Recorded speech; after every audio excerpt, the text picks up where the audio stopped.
Desde por ahí de los años 60, el autor y secretario de Educación Pública, Agustín Yáñez, decía que la lectura era clave para la formación de mentes jóvenes, cosa que este pequeño proyecto aboga. La lectura, leer, tomar un libro, sentarte a ver sus letras y después digerir todo lo que el autor quiso decir, es más nutritivo para el intelecto que solamente ver una película o una serie, ya que en la película o serie tú ves la versión de un escrito de alguien más, mientras que en la lectura el trabajo interpretativo es un poco más complejo y más rico, ya que tú mismo, con base a tus conocimientos previos y tu factor interpretativo, podrás vislumbrar las lecciones dentro de una obra o no. Justo a finales del año pasado, Francisco Ignacio Taibo II, director del Fondo de Cultura Económica de México, lanzó la iniciativa 25 por el 25, lo cual era una colección de distintos textos de autores latinoamericanos. La idea era que eran 27 libros en esta pequeña colección, 25 para el 25, en el que iba a regalar 3 o 2 libros a cualquier persona menor de 30 años, menor de 29 años. La idea es, tú vas por tu libro, lo lees, y en la misma comunidad, en la misma fila de esta regaladera de libros, conoces a alguien más en el que le puedes poner de acuerdo para cambiarte el libro cuando lo hayas terminado y te dé los suyos.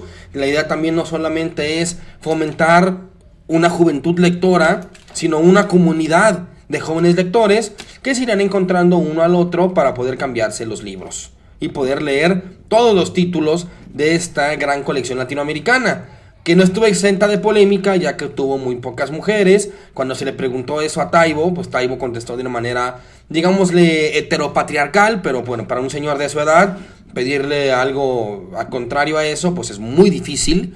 Sin embargo, yo aquí voy a darles cuál es la lista de estos libros de autores latinoamericanos para tenerlos en la mira. Si usted tiene menos de 29 años, corra al Fondo de Cultura Económica más cercano y vaya por sus libros si es que todavía hay, ya que era hasta agotar existencias. Muchos de los países latinoamericanos, Argentina, Chile, Colombia, se sumaron a esta iniciativa. En el caso de Argentina, pues no se pudo hacer por el gobierno federal, porque Milei, y lo hizo mejor el alcalde de Buenos Aires.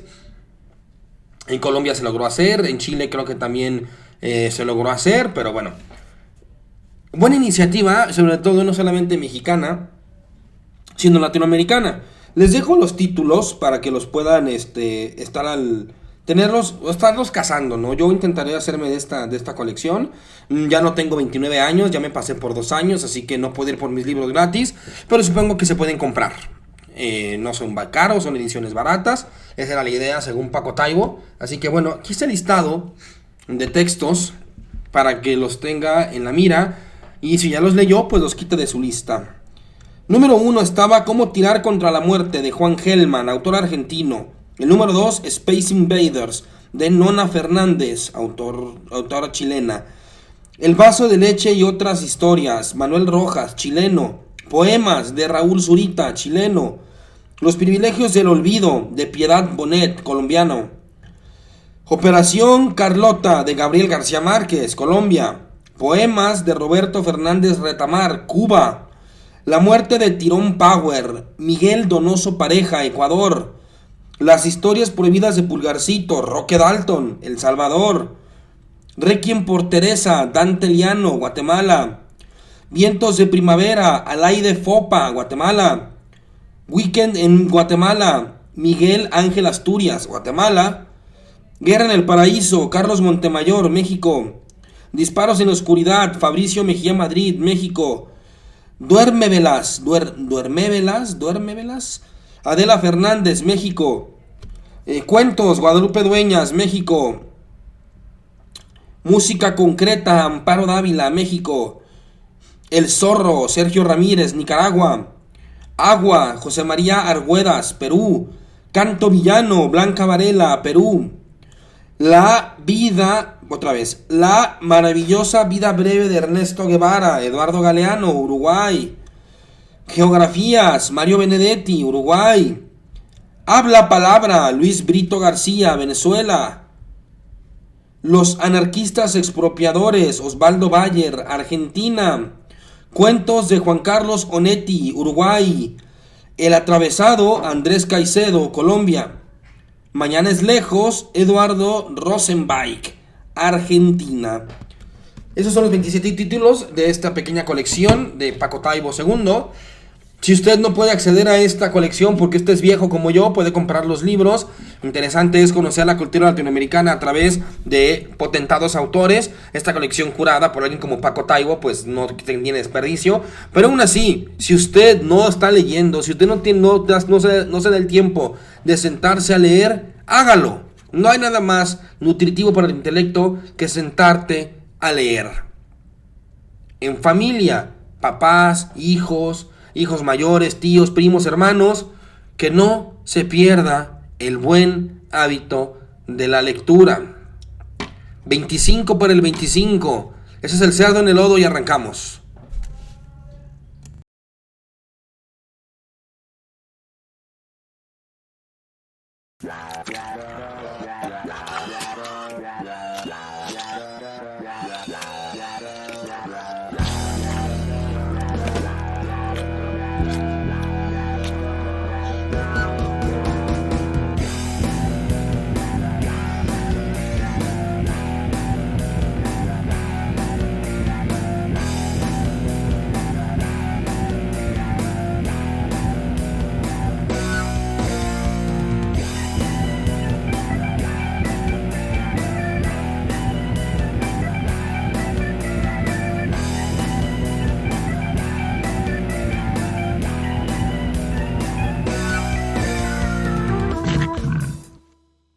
Muy buenos días, tardes o noches a cualquiera que esté encontrándome en este pequeño rincón del internet, en este pequeño espacio informativo. Un tipo que se hace llamar a sí mismo filósofo político tratará de encontrar una brújula en el pantanoso y nebloso terreno de la coyuntura política.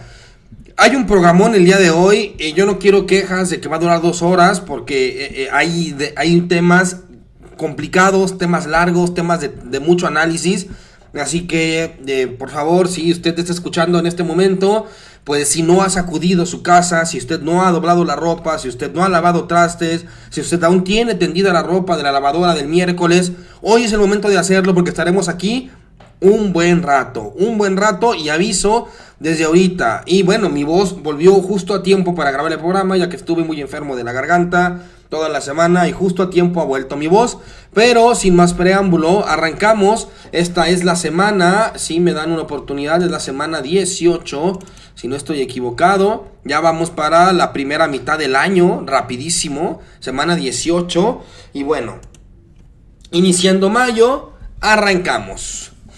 Se inaugura por fin el tren al AIFA. Recuerdan que el aeropuerto Felipe Ángeles, este aeropuerto con temática de mamut, que fue construido por López Obrador, tenía la crítica, estaba muy lejos, pero se hablaba de hacer un tren interurbano para poder llevar a la gente a este aeropuerto de manera rápida y barata.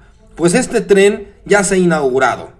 Este tren pasará, sabrán ustedes que yo no soy chilango, pero tiene bueno, empieza en Buenavista, que viene siendo prácticamente el centro de la Ciudad de México, y los dejará hasta el aeropuerto Felipe Ángeles. Así que bueno, es bastante práctico ahora subirte a este tren y llegar al aeropuerto, por lo que posiblemente, ya según varios influencers y comentadores políticos, nos han dado pues ahora sí que la primicia, nos han dado ahora sí que un recorrido por este tren y va bastante cargadito, por lo que se espera que el aeropuerto Felipe Ángeles cada vez tome más fuerza. Ya lo he dicho muchas veces, podrá caerte o mal o no la cuarta transformación, pero la cantidad de obra pública que se ha hecho sin recurrir a subir impuestos y no recurrir a deuda extranjera es algo de notar, ¿sí? Hagamos cuentas nada más, AIFA, las Dos Bocas, el Tren Maya, ahora este tren, el cablebús de Iztapalapa, muchas utopías hechas en la capital, y se sigue hablando del tren, creo que interurbano también, que conectaría Guadalajara con Ciudad de México en tren, pasando por León, Guanajuato y Aguascalientes, lo cual es una belleza. Se está hablando de ese proyecto, aún sigue en papel, pero se espera que se empiece a llevar a cabo este sexenio. Así que bueno, podríamos caerte gordo la 4T a ti, si es que eres de Guanajuato, Jalisco, seguramente te caga, pero la cantidad de obra pública que se hace sin recurrir a subir impuestos y sin recurrir a deuda extranjera es de tomar en cuenta. Agarraron a un tal jardinero, a un tal narcotraficante apodado el Jardinero en Nayarit. Se comentó muy poco a nivel nacional, ya que también hubo pues narcobloqueos y ya saben, las tonterías y ridiculeces que hacen los maleantes cuando arrestan a alguno de los suyos. Pues lo mismo pasó en Nayarit, bastante chiquito, no fue mucho que notar, pero sí hay que notar que hubo cierto terrorismo o cierto, digámosle, pues sí, violencia de origen narcotraficante por el tema de arrestar a uno de sus líderes, pequeño, pero tenemos que notarlo. Ahora, vayamos a la noticia que se comentó la semana pasada, pero yo no quise comentar la semana pasada, como dije en la semana anterior, que quería esperar a ver qué más decían otros, cómo se llegaba a cabo, cómo se desenvolvía la noticia. Qué bueno que no lo hice, porque si no hubiera dado una noticia mocha, y hubiera tenido que dar una actualización hoy día. Pues, como este lugar no es un lugar de noticias como tal, es un lugar para analizar, para ahora sí que poner en duda, poner en la palestra los distintos temas políticos, pues prisa no hay. Para un análisis correcto hay que esperar que haya la mejor información posible, y para eso pues hay que tomar un poco de tiempo. Pero ¿qué pasó? Pues ahora resulta que siempre sí, Luisa María Alcalde se iba de Morena. Yo no sé qué necesidad nos hacen a nosotros, personas adeptas, ¿sí?, a la izquierda, para no decir adeptos a la cuarta transformación, para gente que nos gusta la izquierda, ¿por qué nos hacen perder el tiempo? ¿No? Yo de verdad creí que Luisa María Alcalde no se iba a ir de Morena, de la presidencia de Morena, y que nada más eran rumores necios de la oposición. Pues resulta que hay alguien infiltrado en las filas de Morena, ya que la posible salida de Luisa María fue filtrada a los medios semanas antes. Luisa María lo intentó negar para la siguiente semana decir, ¿saben qué? Pues sí me voy. Porque hasta en su comunicado lo deja claro. Dice, solo me iría de la presidencia de Morena si me habla la presidenta a gabinete. ¿Y qué creen? La presidenta le habló a gabinete. Casi demasiado conveniente. ¿Qué necesidad de, repito, estar diciendo mentiras? Siguen, sí me voy, se filtró la información. ¿De qué sirve que niegues que la información se está filtrando si al final haces lo que el infiltrador dijo? Es una pérdida de tiempo, para no decir algo más feo. Y resulta pues que Luisa María Alcalde, heredera de los Alcalde, se va a ir del cargo de presidenta nacional de Morena, a pesar de que dijeron que no. Luisa María Alcalde será parte de distintos enroques que ocurren en este parte del espectro político. En la primera parte del enroque entra cuando Estela Damián se va. Estela Damián es la que quedó como consejera jurídica después de que Ernestina Godoy se fue de consejera jurídica a ser la fiscal general de la República. Estela Damián entonces se va de consejería jurídica porque intentará ser candidata en Guerrero. Estela Damián entonces deja un hueco en el gabinete, digamos el gabinete principal de Claudia, y el gabinete primario, porque hay gabinete primario y secundario. El primario son puestos de alta gama, como secretario de Educación, de Relaciones Exteriores, secretario de Economía, y la consejería jurídica, que si no lo saben, se los explico, básicamente es el abogado del presidente, en este caso la abogada de la presidenta, que para un tema legal o para un tema de argucia legaloide, pues consulta con su consultor jurídico, para la redundancia, para ver la posible legalidad o ilegalidad de sus acciones. Digámosle que es una especie de Pepe Grillo legal de la presidenta. Pues dejando el hueco en la consejería jurídica, decide Claudia llamar a Luisa María, que ella más bien es política, no es abogada, nunca ha ejercido la ley, que yo recuerde, nunca ha sido litigante, desde que es joven está metida en el partido, yo no sé a qué hora litigó, nunca ha sido abogada postulante, abogada real, por así decirlo, nunca lo ha sido, pero ella es abogada por formación, así que pues ella será la nueva consejera jurídica. Después quedan huecos. Ya antes se había ido Citlali Hernández a un puesto nuevo de invención para Citlali, que es la comisión de... Tiene un nombre bien estúpido. De postulaciones y alianzas. Una cosa bien tonta, ¿no? Básicamente ella va a ser ahora sí que la mano del rey, ¿sí? La mano del rey enviada desde el gabinete para meter mano en los asuntos de los candidatos de Morena. No hay otra forma de decirlo. Citlali Hernández irá a ser ese agente negociador político, pero aún no acaban los enroques, queda un puesto vacante, porque ya también hemos dicho, Andy López Beltrán, sin pena ni gloria, se irá del partido Morena, ya que, la verdad, si somos honestos, Andrés Manuel López Beltrán hizo más mal que bien, solamente pudo estar en Morena para que lo estuvieran molestando, yéndolo a buscar a Japón, y él mismo darles carne a estos vampiros que son la oposición mediática. Pues Andy, en lugar de pues tener una persona mesurada, de ser una persona pues prudente, resultó ser una persona pues tan prudente y tan, ¿qué palabra buscó? Tan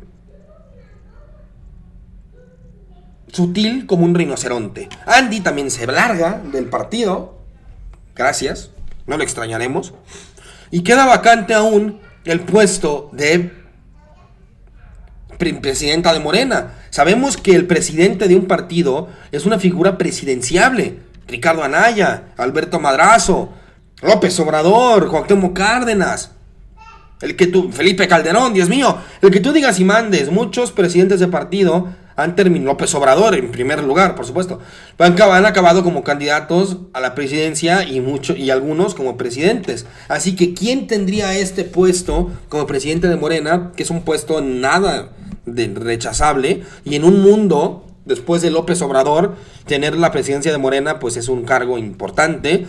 Pues quien llega a la presidencia de Morena es Ariadna Montiel, otra mujer bastante cercana a Claudia Sheinbaum, pero también a López Obrador. Ella la pusieron en la Secretaría del Bienestar desde que llegó López Obrador al gobierno, y ha estado haciendo su chamba sin meterse en broncas, silenciada y callada, con la cabeza bien agachada. Ariadna Montiel deciden darle la presidencia de Morena, dejando una nueva vacante. ¿Quién va a ser secretaria del Bienestar? La secretaria del Bienestar será nada más y nada menos que Leticia Ramírez, otra mujer de las huestes de Claudia, de las huestes de López Obrador, de la izquierda eterna, que intentó gobernar por décadas y ahora está en el gobierno. Leticia Ramírez también ha sido una figura bastante importante, un alfil bastante poderoso en el tablero de ajedrez de Morena. Ahora, una vez hechos estos cambios, ¿qué demonios está pasando con Morena? ¿Por qué a un año y pico de que Luisa María fue presidenta, por qué? ¿Por qué se va? Al menos para mí, creo que estaba haciendo un trabajo bueno. Bueno, ¿cómo puedes hacer mal un trabajo de un partido en el gobierno? ¿Cómo puedes hacer un mal trabajo? Pues no lo sé. Francamente, yo no lo percibo, pero lo perciben otros comentadores, que a Luisa se le notaba soberbia en su discurso, se le notaba que siempre llegaba tarde a las polémicas, que sus pronunciamientos eran timoratos y hasta cierto punto, pues un poco grises, ¿no? No veías, ay, Luisa María sacó el cobre y la espada, no, eran posturas bastante, pues hasta burocráticas, ¿no? Hay muchos temas que se pudieron tratar en su gestión, como el tema de Andy y lo de Japón, que ella nada más hizo por descalificar a la prensa y dijo, ay, pues sí, son los mismos loquitos de siempre. Pues sí, pues, pero pues Andy andar en Japón como que no, ¿verdad? Y luego lo de Cuauhtémoc Blanco, siempre se lo echó a Comisión de Honor y Justicia. Lo de Sergio Mayer se lo echó a Honor y Justicia y al final no pasó absolutamente nada. Lo de Andrea Chávez y su campaña anticipada, no se le vio tampoco diciendo nada. Más bien parecía que la presidenta era la que se pronunciaba primero ante estos temas y Luisa María la seguía. No se veía un perfil fuerte. Y sí, yo sé que Luisa María es una mujer muy joven, muy inteligente, con mucho futuro, pero al parecer, y ya veremos que esta teoría es verdad, la derecha, ¿sí? Por no decir la facción política apoyada y apadrinada por Estados Unidos, viene agarrando fuerza, ¿no? El Partido México Republicano, ¿no? Maru Campos, ya veremos, y sus cochinadas, ¿no? La derecha a diario con Javier Negre, ¿no? La derecha está agarrando fuerza en Latinoamérica, ¿sí? Ya quedan muy pocos gobiernos de izquierda en Latinoamérica y la derecha viene agarrando fuerza gracias a intereses extranjeros, empezando los gringos. Pues pareciera que Luisa María era una presidenta de Morena en tiempos de paz, ¿no? Una chica joven, inteligente, con un discurso mesurado, con un discurso cuidadoso, ¿no? En tiempos de paz, Luisa María hubiera sido, pues, una buena opción, ¿no? La proyectas para una futura candidatura presidencial en 2036, ¿no? De presidente Morena pudo haber brincado una candidatura a alguna alcaldía, qué sé yo, y después a jefa de gobierno, y después a presidenta. ¿Por qué no? ¿Quién sabe? Es muy joven, es casi de mi edad, un poquito más grande que yo. Tiene 30 y pico, 34, 35, ¿no? Pero bueno, en tiempos de paz. Pero en tiempos de guerra, no puedes tener, y haciendo una alegoría canina, si me permiten la licencia, no puedes tener un perro bonito. Ocupas un perro de ataque. Ocupas no un perro, ocupas un coyote en tiempos de guerra. Y al parecer Morena tuvo la pericia de ver cómo la derecha se está armando con estos cuadros extranjeros, con injerencias gringas, con el embajador gringo que es un espía. Entonces, ve nubes de tormenta, pues en la cámara de guerra de Morena ve nubes de tormenta, y quién sabe si Claudia o entre su equipo de trabajo, quién saben qué, no necesitamos ahorita a alguien de paz, ocupamos a alguien en tiempos de guerra. Ariadna Montiel puede ser una mujer que tenga este liderazgo en tiempos de guerra, porque sí, Mario Delgado es un coyote, y lo hizo pues relativamente bien en su tiempo como gestión de presidente de partido después de López Obrador. La vida es dura después de López Obrador, ya que López Obrador fungía como presidente del partido, como líder social, líder ideológico y líder moral. Ahora que López Obrador ya no está, pues los líderes empiezan a tener distintas cabezas y se vuelve Morena un cerbero de varias cabezas, ¿sí? Pero una cabeza que al parecer sí trae bastante liderazgo y poder de decisión es la presidenta Claudia Sheinbaum. Y dijo, ¿saben qué? Se vienen tiempos de guerra, vamos cambiando de estrategia antes de que nos madruguen, que nos agarren con los chones abajo. Mejor nos ponemos los chones y la armadura, porque esto va a ser guerra. Creo que puede ser eso. Puede ser que Luisa María tenga un puesto bastante precario en la Consejería Jurídica, que dure un ratito, en una de esas la manden como candidata para diputada, o la manden de candidata para alguna alcaldía, ya sea en 2027 o 2030. Yo creo que Luisa María no durará mucho en ese puesto y se irá pronto. Es lo más seguro que pase con Luisa María, y la están guardando para el futuro. Y un puesto bastante light para ella y que no se mete en broncas, pues la Consejería Jurídica. Ahora, eso es mi teoría, ¿no? En tiempos de guerra necesitamos un perro de ataque. Que ahí viene Ariadna Montiel y, con todo respeto, Carolina Rangel, que era la secretaria de Morena, que va a acabar como presidenta, en lo que en junio pueden insertar a Ariadna como presidenta en el Congreso Nacional de Morena. Carolina Rangel, ya lo dije la semana pasada, Carolina Rangel tiene la cabeza bien puesta sobre los hombros. Y hablando de perros de ataque, denme la alegoría de los perros, no quiero ofender a nadie. Hablando de perros de ataque, Citlali Hernández es una mujer de armas tomar, es una mujer bárbara, es una mujer inteligente, una mujer desde abajo de Morena, que ha hecho trabajo partidista desde el suelo. Entonces, bueno, se alinean lideresas en el partido Morena. Otra cosa también interesante, lideresas. En un mundo donde el presidente del PAN es Marco Cortés y el presidente del PRI es Alejandro Moreno y el presidente de MC es Jorge Álvarez Maínez, las tres cabezas de Morena son mujeres. Tomen también eso en cuenta, bastante interesante. Ahora, esa es mi teoría. ¿Qué dicen los demás? El Monero Hernández del Chamuco Media dice que cuando llegó a tener a Andy y a Luisa María en sus programas, en los comentarios recibía mucha rechifla, recibía muchos comentarios negativos. Andy López Beltrán y Luisa María, lo cual es raro, porque insisto, a la gente le parecía a Luisa María un cuadro bastante gris, un cuadro bastante pues desubicado, que llegaba tarde a las controversias y sobre todo un cuadro muy soberbio, les parecía un poco soberbia, un poco sobrada a Luisa María. Eso en palabras de Monero Hernández. Se habla también, dentro de la misma gente de Morena, que hubo un mal manejo de las crisis, un mal manejo en las elecciones de Coahuila y Veracruz, el mal manejo con el caso Sergio, el mal manejo con el caso del nepotismo y de que el Partido Verde le vale madre y quiere, entonces, meter sus candidatos nepotistas, a pesar de que en el estatuto de Morena y que sus aliados deberían seguir lo mismo, no se vale hacer eso. Una vez más, llegó tarde a ese debate. Lo de Andrea Chávez y su campaña anticipada. Nunca se le vio decir nada muy fuerte.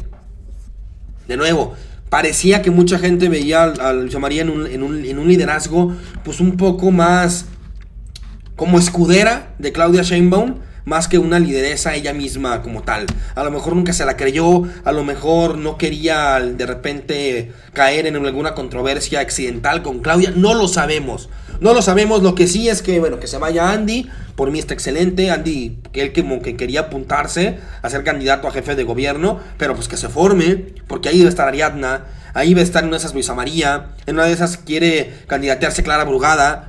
Así que se forme Andy, porque la fila para ser jefe de gobierno está larga. Algunos dicen que Marcelo va en 2030 y va para jefe de gobierno Harfuch, y ahora sí en 36 va Harfuch. O sea, que se forme Andy, porque aquí no figura, porque su apellido, gracias al cielo, no le está dando ventaja de nada. Eso en el tema de Morena, ¿no? Quedará en el aire si de verdad Luisa se fue por incompetencia o se fue por estos vientos de guerra que se asomaban a lo lejos y que Morena evitó que los madrugaran.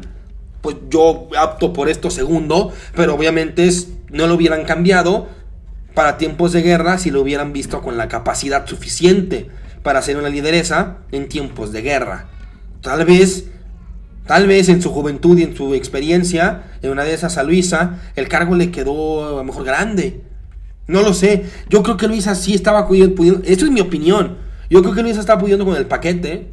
O sea, para mí estaba bien, pero pues digamos que para la cúpula de Morena pues no estaba tan bien suficiente. Aprovecharon también para quitar a Esteban Moctezuma como embajador de México en Estados Unidos.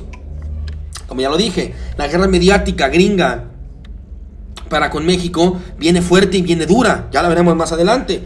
Y Esteban Moctezuma pues era un embajador que ni figuraba.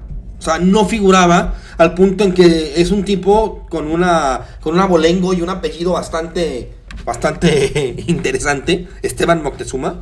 Creo que es pariente de Esteban Matos Moctezuma, pero no me hagan caso. Y pues no figuraba en el discurso público cuando hay una guerra mediática gringa mexicana. Y bueno, aprovechan para bajarlo. Lord Cacahuates viene y hace lo suyo y lo baja. Y Roberto Laceri quedará a cargo de la embajada. Pues varios enroques en el gobierno mexicano, pues esperemos que para bien.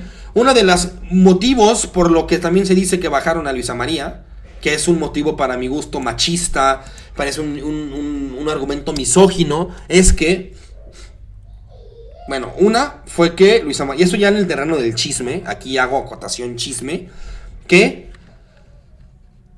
Luisa María tuvo un embarazo al inicio de su gestión con Morena. Un embarazo que llevó en secreto. Y bueno, ella es libre de llevar su vida privada como ella prefiera.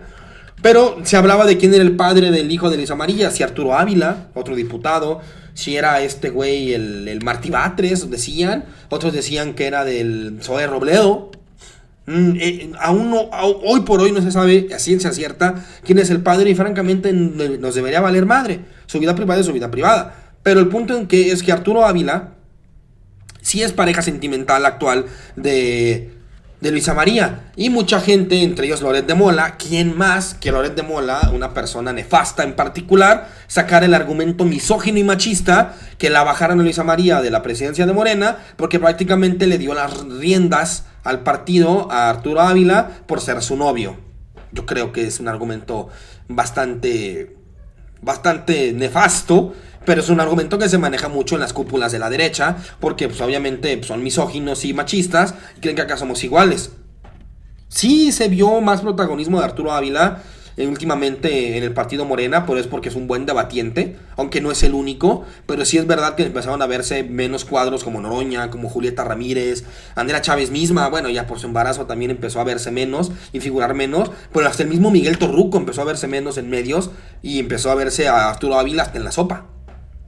Pues no sé, en una de esas hay algo de verdad en que Arturo Ávila a lo mejor aprovechó su puesto como novio de la presidenta de Morena para figurar más de lo que debería en los espacios públicos, en una de esas, ¿no? Pero no quisiera creerlo, porque no quisiera creer que Luisa María, pues es una mujer que se deja mangonear de esa manera. La verdad yo no lo creo, se nota que Luisa María es una mujer que toma sus propias decisiones, pero bueno, ahí está lo que dijo Loret, porque aparte Loret y sus típicas notas chafas, que dos fuentes importantes me dijeron que Arturo Ávila hundió a Luisa María. Dos fuentes, ¿quiénes, cabrón? ¿Quiénes son tus fuentes?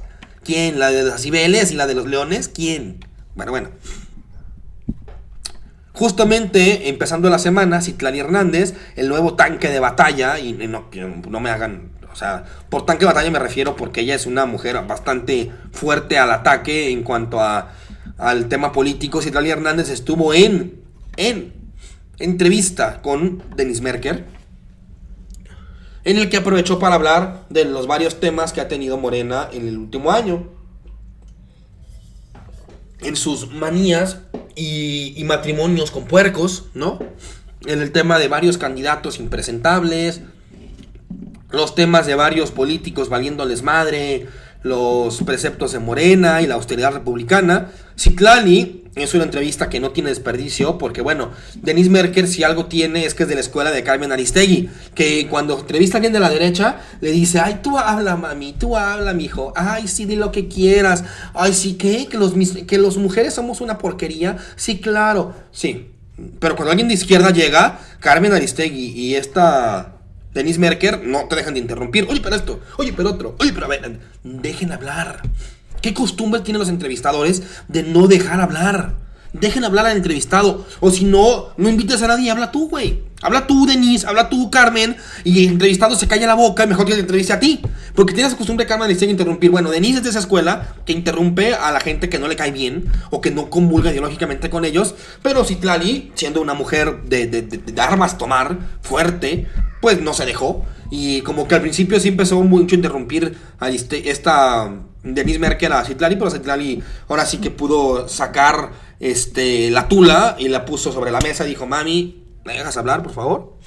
Y sin ser grosera, digo, Citlali es una mujer, aguas con Citlali Hernández.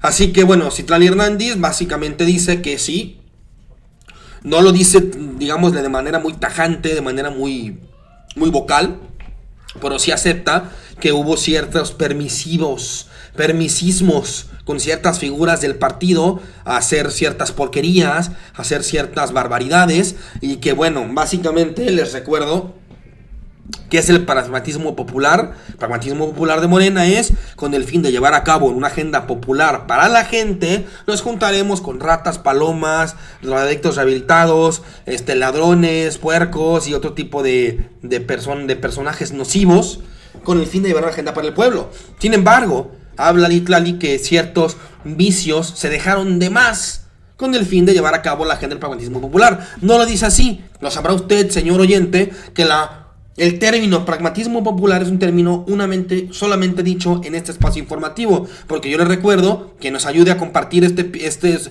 espacios informativos, porque somos un lugar de análisis que habla de temas inéditos que no se han visto en otro lugar. Así que el pragmatismo popular, aquí lo dijimos primero. Básicamente, en términos ya nos dice Citlali que el pragmatismo popular se salió de control. Así que bueno, hay que regresar un poquito, ahora sí que a la base, ¿no? Regresar a los clásicos de austeridad, hablar con el pueblo, trabajo de calle y demás. Y sobre todo lo dijo de manera bastante tajante: la dirigencia no puso en orden las distintas controversias con estos puercos. No le tiró la pedrada a Luisa María, pero sí se la tiró. Porque sí, muchos de los escándalos con estos marranos, a lo mejor esta Luisa María pudo haber hecho mejor trabajo y no lo hizo. Y Luisa María justamente viene a esto. Ok, ¿quieres ser candidato de Morena? Por tal o por puesto, quiero que te comportes como Morena lo indica. Austeridad republicana, nada de lujos, nada de nepotismo, nada de payasadas y de mansiones, nada.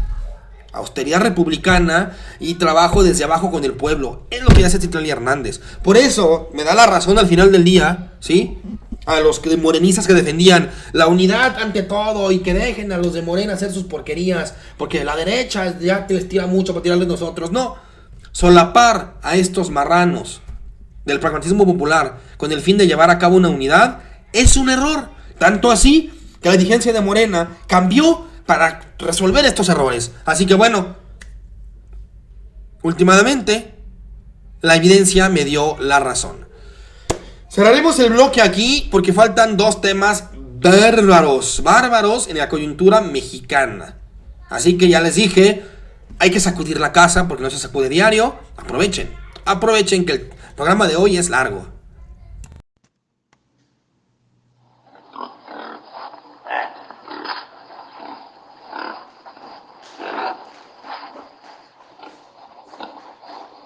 Se sabe que su querido puerco es de la ciudad de León, Guanajuato.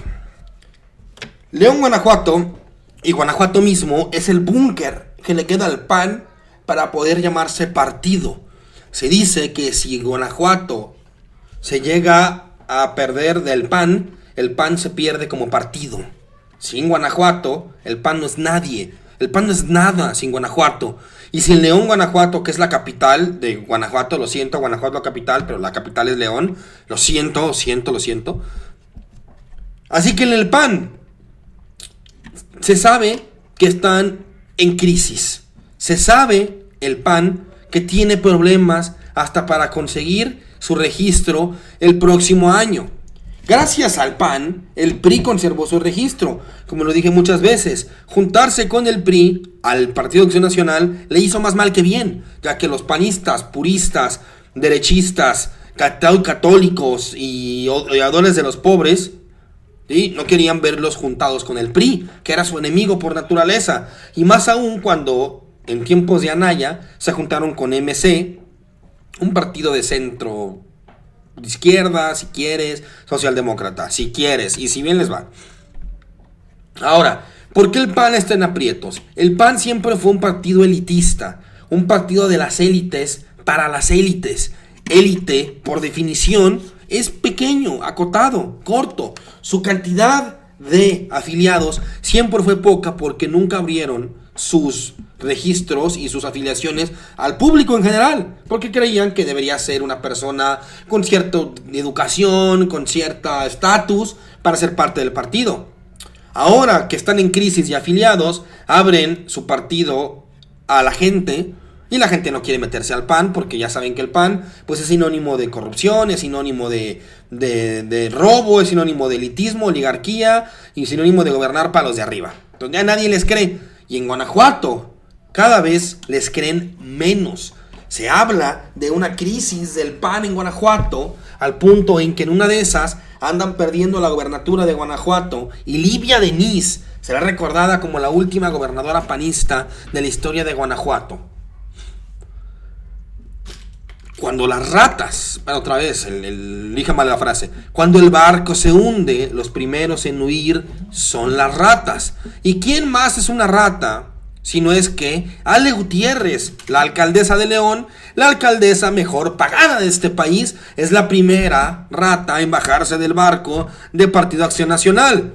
Para resumen de la nota, traeremos aquí al medio AM, que su periódico está bueno para envolver papayas, pero bueno, AM es el periódico de León por excelencia, así que ¿qué tiene que decir AM sobre la querida alcaldesa Ale Gutiérrez Campos? Adelante, AM. La presidenta municipal de León, Alejandra Gutiérrez Campos, condicionó su permanencia en el PAN a cambio de que la candidatura a la alcaldía de León en el 2027 fuera para Alan León Aguirre. La propuesta la hizo hace aproximadamente 3 semanas en una visita a la Ciudad de México, donde se reunió con Santiago Taboada Cortina, secretario nacional de Acción Política del Comité Ejecutivo Nacional del PAN. AM habló con Santiago Taboada vía telefónica, quien confirmó la reunión y solicitud de la presidenta de León. Al preguntarle si ella condicionó su permanencia en el partido a cambio de que la candidatura se le asignara a Alan León, Santiago respondió que aceptar su propuesta sería contradictorio a lo que el partido viene haciendo, pues aunque no le niegan la candidatura a nadie, ellos quieren que las personas que vayan a la boleta en 2027 efectivamente sean las personas que la ciudadanía quiera como sus representantes.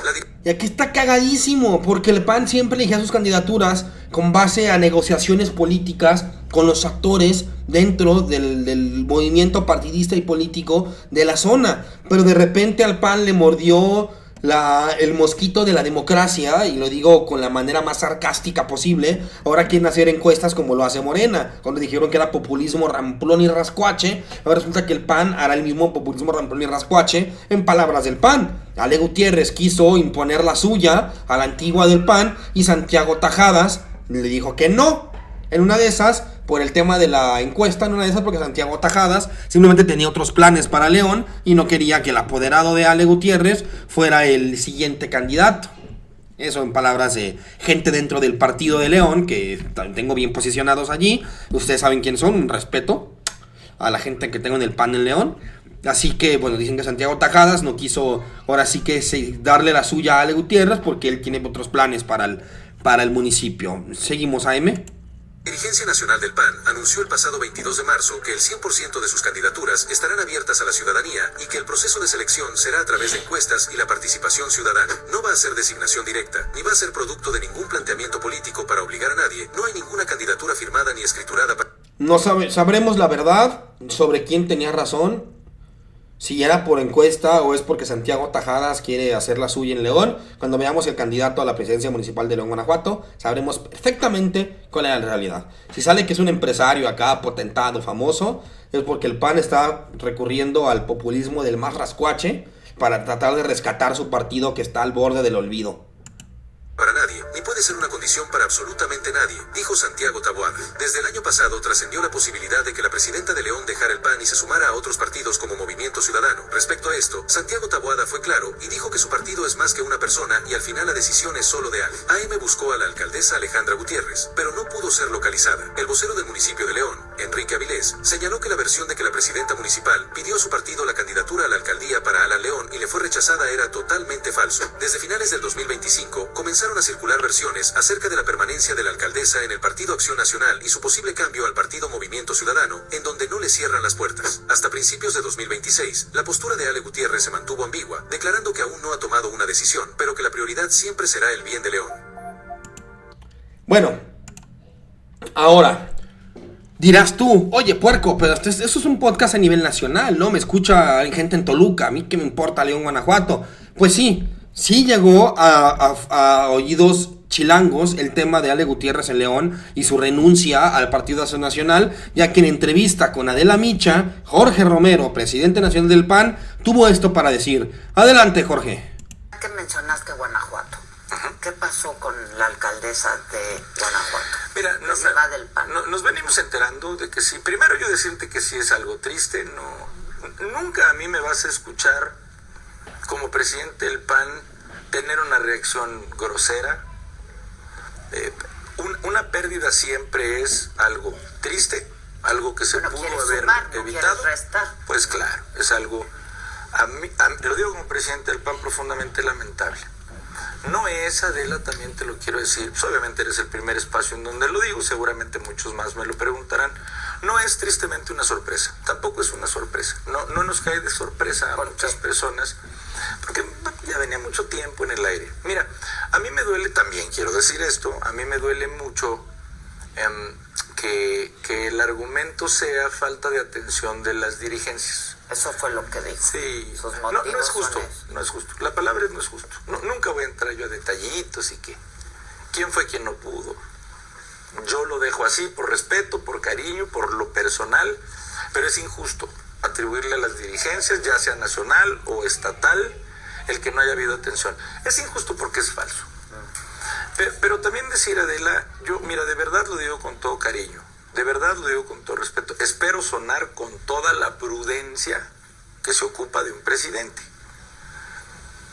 Pero yo no puedo, fíjate, llevo 10 minutos hablando. Ya di algo, güey. O sea, de a veras cambiarle el modelo al PAN, aunque a algunos no les guste, de poner a la gente más competitiva y que la gente quiera. Yo no puedo, por un lado, decir eso aquí contigo y subirlo en espectaculares y hacer campaña, y por otro lado ceder a solicitudes específicas de candidaturas que van en un modelo exactamente contrario al que el PAN está resuelto a implementar. Lo dejo aquí con base en esa pregunta y ya. Digamos entonces que Santiago Tajadas lleva la misma línea de discurso que Jorge Romero, ¿no? Oye, y ella quiere poner a la suya y acá no la vamos a dejar porque según ellos quieren hacer las candidaturas más competitivas, ¿no? Digamos de a la Morena, ¿no? Hacer sus encuestas de populismo rascuache. En palabras de ellos, yo no más que usar sus palabras en contra de ellos. A ver, termina de hablar, Jorgito, ya porque ya me aburriste, a ver. Y por último, nos quedó claro, pero dime. León es panista. Perdón. No, yo fui jefe delegacional en Benito Juárez. Benito Juárez no fue panista por mí. O sea, por Dios, Benito Juárez es panista. León es panista y no va a dejar de serlo. Híjoles. Yo, en lo personal, siempre voy a desear bendiciones, y además, sinceramente, bendiciones en lo personal.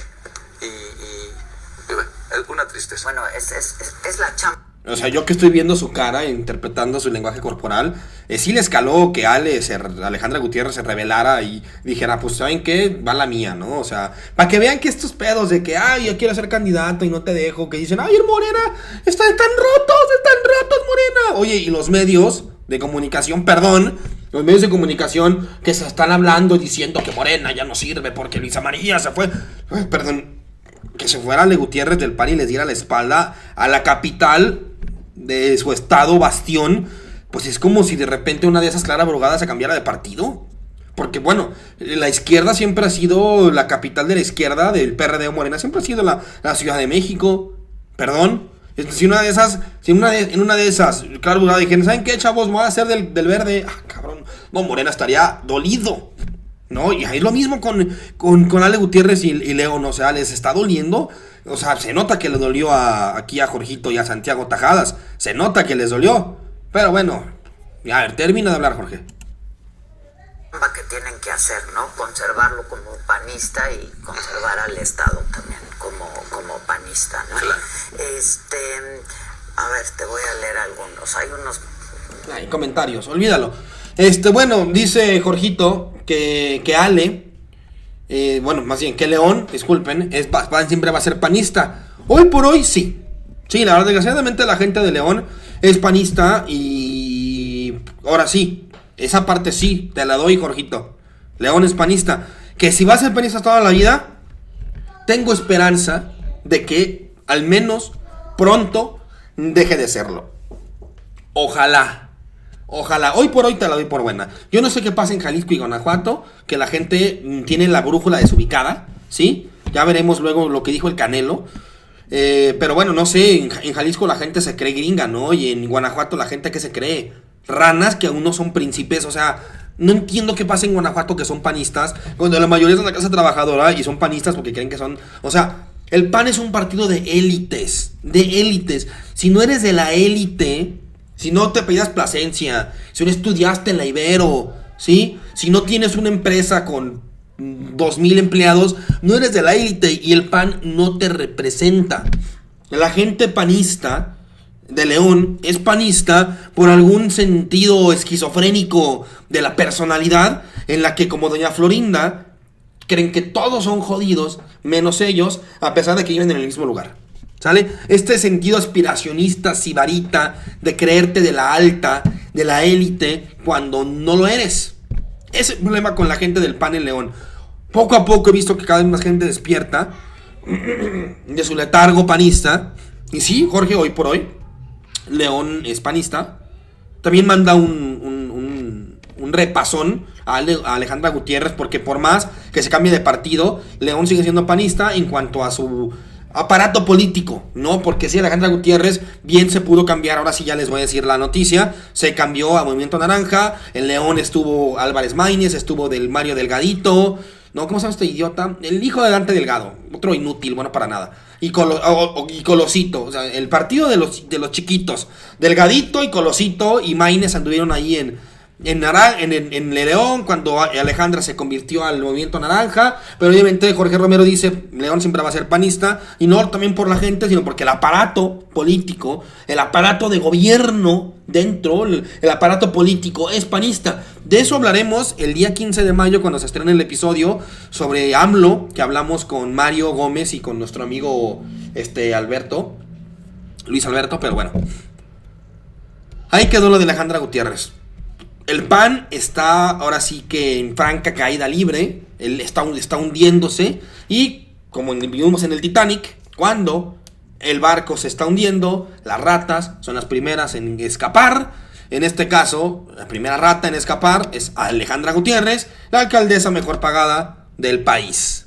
La primera rata en salir del barco del PAN, y espero que sea la primera, el inicio del fin. Esta traición de Alejandra Gutiérrez al PAN es el inicio del fin del PAN en Guanajuato. Cruzamos los dedos.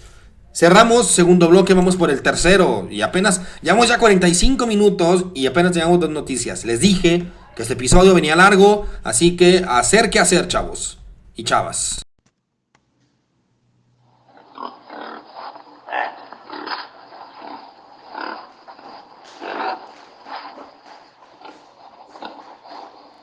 Un capítulo muy cosmopolita, bastante republicano, ya que hablamos de la Ciudad de México, pasamos a Guanajuato y acabamos con Chihuahua. Chihuahua, otro estado caracterizado por gustarles la cerveza fría, la tele fuerte, el chocolate espeso y el pan. El PAN ha gobernado Chihuahua siempre. Por alguna razón que no entiendo, Chihuahua es un estado bastante conservador en cuanto a su ideología. Y bueno, si ya dijimos que los jaliscienses se creen gringos, los chihuahuas no se creen gringos. Ellos son gringos. Cualquier chihuahuense que viva cerca de la frontera es doble nacionalidad. Es raro un chihuahuense que no sea doble nacionalidad, que no sea mexicoamericano. Es muy, muy raro. Y mucha gente desde Juárez viaja a trabajar a Estados Unidos y brinca la frontera todos los días. Sí, o sea, no entendemos. Chihuahua es muy grande también, lo que es Juárez y las ciudades fronterizas de Chihuahua, y lo que es la parte sur de Chihuahua, más pegada a Monterrey y a Durango y demás, y la zona este del país. Pues sí, es otro planeta por completo lo que es Chihuahua Norte, Chihuahua Sur. Pero Chihuahua Sur de por sí también son conservadores, pues es gente de rancho, tradicional, conservadora y demás. Aún así, no ha dejado de gobernar el PAN en Chihuahua toda la vida. Y una de las gobernadoras que ha sido bastante mencionada es Maru Campos, María Eugenia Campos, la gobernadora de Chihuahua, que ella le traía ganas a Javier Corral, su antecesor, para meterlo al tambo, cosa que no ha podido. Javier Corral, también panista, pues se cambió a la luz a la luz transformadora de Morena, cuando le dejó de convenir estar en el PAN. Pues resulta que Andrea Chávez va por la candidatura de Morena para Chihuahua. Andrea Chávez quiere quitarles a Chihuahua al PAN, y días después, yo sé que no tiene causalidad, pero sí es un antecedente histórico, en un auto allá por la sierra, supuestamente venían unos agentes federales de desmantelar un narcolaboratorio y en Chihuahua, y se volcaron, y resulta que en ese carro eran 2 mexicanos con su uniforme, bien, y eran 2 gringos con su uniforme también, pero de agente mexicano, ¿sí? Y resulta que estos 2 gringos eran de la CIA. Entendamos primero que nada, ¿sí? Varias cosas. La CIA es una institución que se dedica al espionaje. ¿Cuál es el espionaje? Es infiltrar personas en instituciones clave para extraer información necesaria para los intereses del país al que trabaja, al que los emplea, ¿no? La CIA no viene a México a desmantelar narcolaboratorios porque le interese la salud de los mexicanos, ¿no? O la salud de los ciudadanos gringos, ¿no? Ellos vienen por inteligencia que les sirva, pues, para su mejor conveniencia a nivel país, no a nivel salud. Si no, mandarían médicos, ¿no? O otro tipo de cosas, ¿no? La CIA es una organización dedicada al espionaje, dedicada al narcotráfico, ya que recordemos que la CIA utilizó el narcotráfico para financiar a los contras en Nicaragua, a los contras sandinistas, ¿sí? En Nicaragua. Lo mismo pasó en Colombia, que la CIA financiaba a los contras, ¿sí? Al gobierno colombiano y a estos paramilitares derechistas pseudofascistas que también eran impulsados por la CIA. Está tan conocido este tema que hasta en la serie de Narcos aparece Psychowitz, ¿no? De Victorious, siendo la agente de la CIA, que de verdad lo ves y da miedo. En Narcos México ponen como Félix Gallardo tuvo que hacer una chamba para la CIA para que los dejaran operar y hacer narcotráfico y de usar a Nicaragua como una especie de escala para los aviones de dinero y de coca que venían de Colombia a México. O sea, no es un secreto, ¿no? Y hay una serie entera, ya haremos un especial de esto, una serie entera de Jeremy Shepard en el que habla de la CIA como cártel de la droga, no nomás en México, en China, en el Tíbet, en Taiwán, en Vietnam, en Corea, en Singapur, ¿sí? En muchas partes del sudeste asiático, la CIA operaba el narcotráfico. La CIA no le interesa nada más que la propagación de la ideología gringa, de su imperialismo para extraer los recursos y también de liderazgo y de influencia política de los gringos en otros países. No es más que eso. O sea, la CIA no son ningunos héroes. Si algo son los villanos. Entonces, se las podríamos pasar a los agentes de la CIA si hubieran estado en el carro volcado con uniforme de la CIA o con trajecito y su identificación de la CIA puesta en la solapa, pero venían disfrazados de mexicanos, lo cual lo hace un acto ilegal.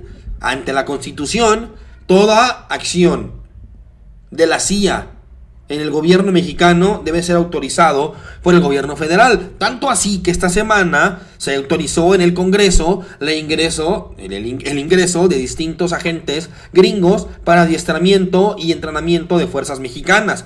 Entraron con autorización del Senado y diputados. Pero en el caso de Chihuahua, no entraron con autorización. Entraron de manera ilegal, de manera, ahora sí que, por abajo del agua. Pues para eso son espías, ¿no? ¿Cómo es que entraste en mi país? Porque yo soy un espía de verdad. Yo puedo entrar al país que yo quiera, no interesa. ¿Cómo le dices? No tenía visa, ¿cómo crees? No, por favor. Obviamente no solamente son 2 agentes trabajando en Chihuahua. Y mira, quitémonos la máscara aquí.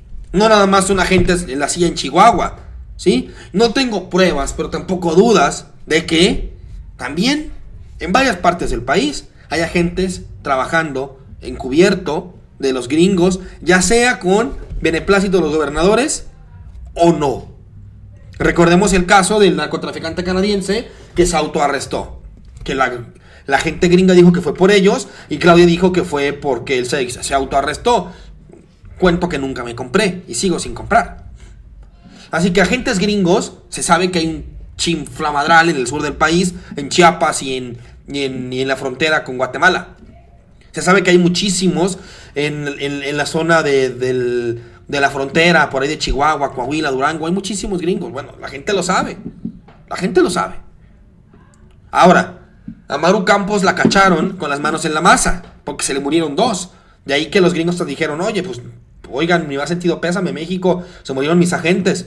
Pero no están ahí de manera ilegal, pero no son los únicos. No es la única gobernadora que los tiene. El problema es que es la única gobernadora que cuando la cachan se hace la loca, le marcan y no contesta. Cuando la entrevista, el secretario de seguridad dice que ella no sabía. Otra gobernadora que resulta que su fiscal hace de todo y ella nunca se entera, como en el caso de la Dan Augusto López. Resulta que los gobernadores o son idiotas, o son ciegos, o no gobiernan, ¿no? Maru Campos la agarraron con las manos en la masa cuando se murieron los agentes. Luego entonces está infringiendo un delito federal al estar aliada con agentes de la CIA. El pedo con el panismo es que no entienden que la CIA no viene aquí por narcolaboratorios. La CIA viene a otra cosa. ¿Quién sabe? Ya lo dije al inicio del capítulo. Se viene la derecha fuerte, armada, rearmada y solapada y ayudada por el aparato político gringo. Luego entonces que hasta hay gente de la CIA aquí en México. Pero la CIA, insisto, la CIA le inyectaba LSD a la gente en la cabeza a ver si podía conseguir el suero de la verdad. Sí, o sea, la CIA no son los buenos. Para que me entiendan, no son los buenos. Entonces, Maru Campos se siente tan empoderada por el aparato propagandista del PAN, porque dice Juan Ignacio Zavala, hermano de Margarita Zavala, es que ya tiene el valor de enfrentarse al narco, y ustedes, Morena, no quieren que friegue al narco con ayuda de los gringos. A ver, si tanto quisieran los gringos acabar con el narco, dejarían de venderles armas. ¿Quién le da garras a la rata? ¿Y quién le da de comer? Los gringos, panistas, entiendan. No es que queramos que los gringos no acaben con los narcos. No es que queramos que Maru Campos no golpee a los narcos con sus agentes gringos. No. Los gringos no vienen aquí a acabar con el narco. Hasta en una corte se dijo, señor gringo, ¿por qué vende armas a los narcos? Eso está mal. Ay, yo no sé para qué usen mis armas. ¿Para qué crees que son las armas, güey? ¿Para dar masajes? Son para matar gente, güey. ¿A quién se las mandas? Tanto los gringos quisieran acabar con el narco, dejar de vender armas y dejar de comprar droga. La CIA estaría en incapacidad de evitar que la droga entre a su país si eso quisieran. Pero Estados Unidos es un país que vive a base de estar drogado. Entonces no, panistas, su discurso de que Maru Campos es valiente contra el narcotráfico, no, güey, no va al caso, no va al caso. Y fuera al caso si fueran agentes de la DEA, pero no eran de la CIA. Y la CIA, ya lo dije, no es bueno. Y aún así, según Harfuch, dijo que la gobernadora Maru no sabía de los agentes gringos. Entonces, si ella no sabía, todo ese heroísmo se va a la chingada. Porque si no sabía que están los gringos allí, entonces ella no ordenó nada. Así que lo que pasó fue accidental, supongo. ¿Quién sabe? Maru Campos se sienta con los huevos de decir, yo no fui a comparecer porque la llamaron a Senado para comparecer. Yo no voy a comparecer a Senado porque ellos son parte de la lista roja de Estados Unidos. Y pues hay que ver quiénes son los buenos y los malos. ¡Por favor! ¡Por favor! Y aunque fuera el caso que la lista roja de los gringos fuera algo que tomar en cuenta, son 500 diputados, casi 300 senadores, y de los que están en la lista roja son como 10. Por favor, ¿a quién quiere engañar? Maru Campos es el ejemplo perfecto de cómo la derecha está armándose con apoyo gringo para intentar meterse a México. Ya lo vimos la semana pasada. Dijo Donald Trump, déjenme entrar a su país, denme sus recursos y van a estar bien. Casi déjenme partirles la madre. No les va a doler. El caso de Maru Campos ni siquiera debería ser un debate de que, está bien, está mal, está bien que el narco entre y la CIA. No. Es un debate sin sentido, es un oxímoron. La CIA no combate al narcotráfico. La CIA es el narcotráfico. Así de simple y sencillo. Es un oxímoron. CIA y narcotráfico son la misma cosa. ¿Sale? Y bueno, el ejemplo de que Maru Campos se sienta tan intocable, tan poderosa, que recuerde que un secretario de información de Brasil, que estuvo dando la información de Brasil a Estados Unidos en contra del gobierno de Lula da Silva a favor de Bolsonaro, fue arrestado por ICE la semana pasada. Así que no importa que a cuánto te le doblegues al amo imperialista gringo, te siguen odiando. Te odian, Maru, te odian. Te aventarían abajo de un autobús si tuvieran la oportunidad mañana. Casi al mismo tiempo, ¿sí? después de que Maru Campos se negó a ir al Senado y que César Jauregui, su fiscal, renunció, según esto como ser este cordero de Dios que quita el pecado de Chihuahua, pero en realidad César Jauregui renunció porque quiere ir por un cargo de elección popular. Así que pues nadie ha pagado por que falta a la Constitución de meter espías de manera ilegal. Pero son espías, no hace nada de manera legal. Ron Johnson dijo despuesito, Ron Johnson, este espía que tenemos como embajador, dijo, ay, pues ¿qué creen? Ron Johnson le dijo al LA Times que iban a publicar una lista para ir tras políticos corruptos de México. Y casi despuesito, Rubén Rocha Moya, gobernador de Sinaloa, fue llamado e imputado por crímenes de corrupción y demás ante cortes gringas, ¿no? Y piden su extradición. A lo que Claudia Sheinbaum contesta que no defiende a nadie. Si la investigación ni las pruebas así lo piden, pues que se lo lleven. Pero eso sí, pide pruebas. Yo no voy a decir que Rubén Rocha Moya es un inocente. Rubén Rocha Moya, cuando menos, por accidente, ha tenido que ver con narcos, porque ya sabemos que en Sinaloa está la mata de los narcos aquí en este país, y cuando menos plato a plomo, ¿no? Rubén Rocha Moya ha tenido que ver con los narcos, indudablemente. ¿Tengo pruebas de decir esto? No las tengo, pero bueno, es algo bastante intuitivo creer que en la ciudad de los narcos el gobernador tiene que ver con ellos. Por supuesto que ha tenido que ver, si no es a propósito, al menos por accidente. Ahora, ¿pedimos pruebas para que se lo lleven? Sí. Si las pruebas así lo dicen, llévenselo, no me interesa. Un gobernador menos. Dice Claudia que si fuera un gobernador de oposición, pediría lo mismo que pruebas para que se lo puedan extraditar. Sí, yo creo que si fuera oposición, Claudia haría lo mismo. ¿Quién sabe? Maru Campos, ¿hay evidencia para poder hacer un juicio político? La hay. ¿Hay suficiente evidencia? Para Rocha Moya, ¿hay evidencia suficiente para extraditarlo? Aún no, pero si la hay, que se lo lleven. Aquí no es de partidos, aquí no es de que hay PRI, PAN, Morena, nada. Si Rocha Moya es culpable, que se lo lleven. Maru Campos es culpable y hay evidencia, llévensela de una buena vez. Y es el punto con las evidencias. Lili Telles se llena la boca de decir que narcopartido, que narcogobierno y demás, y cuando le preguntan a Lili Telles, oiga señora, ¿y las evidencias? ¿Están al conocimiento? Ay, perdón. ¿Están al conocimiento de todos? Dice Lili Telles. O sea, casi ella hace política diciendo la frase, no tengo pruebas pero tampoco dudas. Ok, Lili Telles, ¿usted asegura que es narcopartido? Morena y la 4T, pues entonces demuéstralo. Demuestren con evidencias que lo son.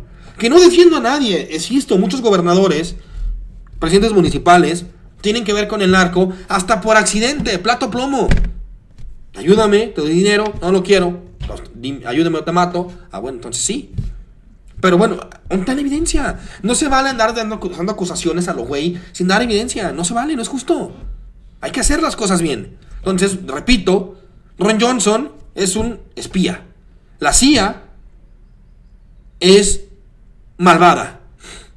Lili Telles es una pendeja. Maru Campos es culpable. Rocha Moya presuntamente es culpable, pero faltan las pruebas. Y San se acabó. Nada de PRI, PAN y que, ay sí, que los Rocha Moya no los enjuician, a Maru sí la enjuician. Pongan las pruebas. Voy a poner 2 videos para cerrar. El primero es un video de AJ Español en el que relacionan los tiroteos de Teotihuacán de la semana pasada junto con el ataque de Michoacán. Así que, adelante. Adelante, AJ. ¿Cómo se conecta lo que pasó en Teotihuacán estos días con la Academy, el asesinato de 2 maestros en Michoacán y el ataque en una preparatoria en México el año pasado? Tiene todo que ver. Y hoy en día, en los algoritmos, esa problemática llamada machismo se autoperfecciona en tiempo real. Yo no hablo mal de las mujeres, yo hablo mal de las putas. Esas conductas de esos agresores y en algunos casos de esos homicidas, desafortunadamente están atravesadas por los algoritmos. Escuchamos mucho últimamente hablar de algoritmos, pero ¿cómo funcionan y cómo nos afectan? El equipo de Machos a Hombres lo ha estudiado y aquí nos lo explica. Los algoritmos de recomendación entienden lo que retienen la atención y lo repiten y lo repiten y lo repiten de forma exponencial para encontrar a otras personas a quien mostrárselo. Y lo que más retiene nuestra atención pues es la emocionalidad más baja, la rabia, el odio, la indignación, el enfrentamiento. Ya ni siquiera es necesario hacer una búsqueda para que el algoritmo te mande información de ese tema. Ahora basta con ser hombre, joven y usar las redes para que te llenen de contenidos de la manósfera. Los públicos son bastante jóvenes, son identidades muy sensibles, hay identidades que se están formando. Te ven eso en vídeos y de repente son atraídos por esa estética cultural y se meten en ese loop de violencia. ¿Y quién gana con la radicalización de estos jóvenes? Y cuanto más tiempo pasas en pantalla, más monetizan eso. Lógica de mercado pura y dura, que haya más usuarios dejándose su tiempo, su atención, porque eso lo puedo monetizar con advertising, con campañas, con clickbait.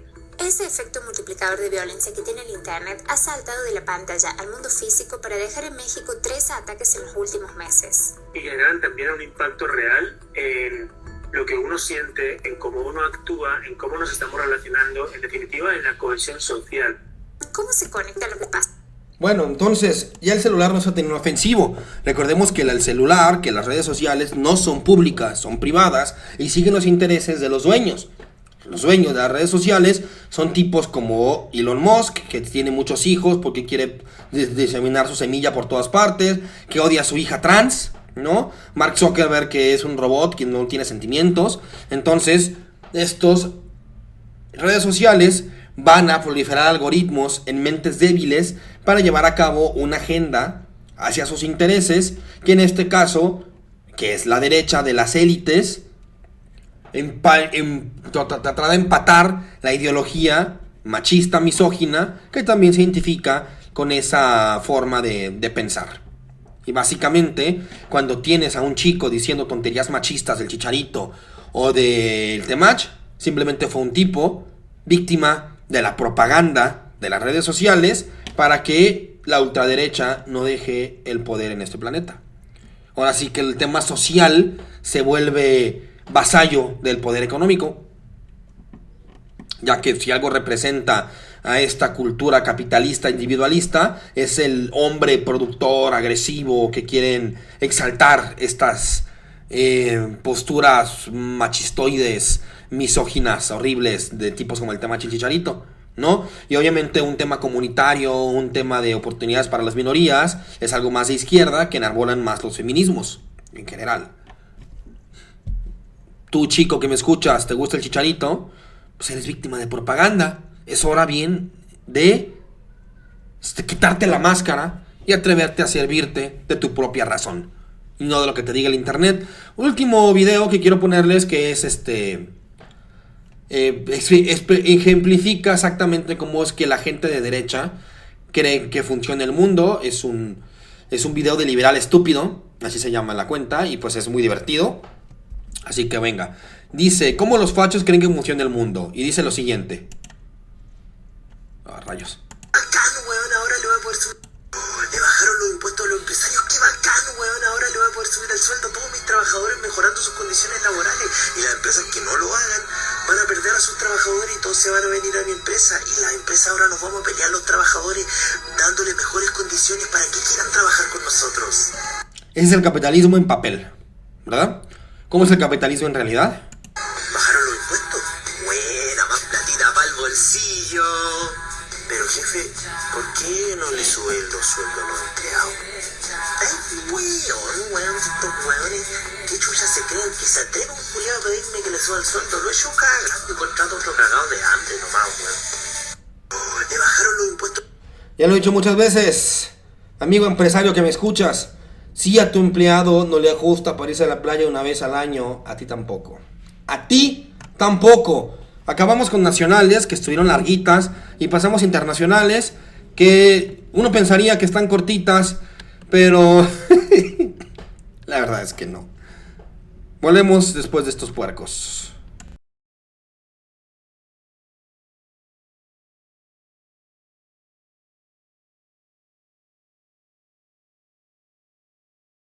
El rey de Inglaterra, Carlos III, estuvo en Estados Unidos, recibió a su similar de Estados Unidos, el rey Donald Trump, porque la Casa Blanca tuvo los tanates de poner en un tweet a Carlos III y a Donald Trump en la misma foto y decir un par de reyes.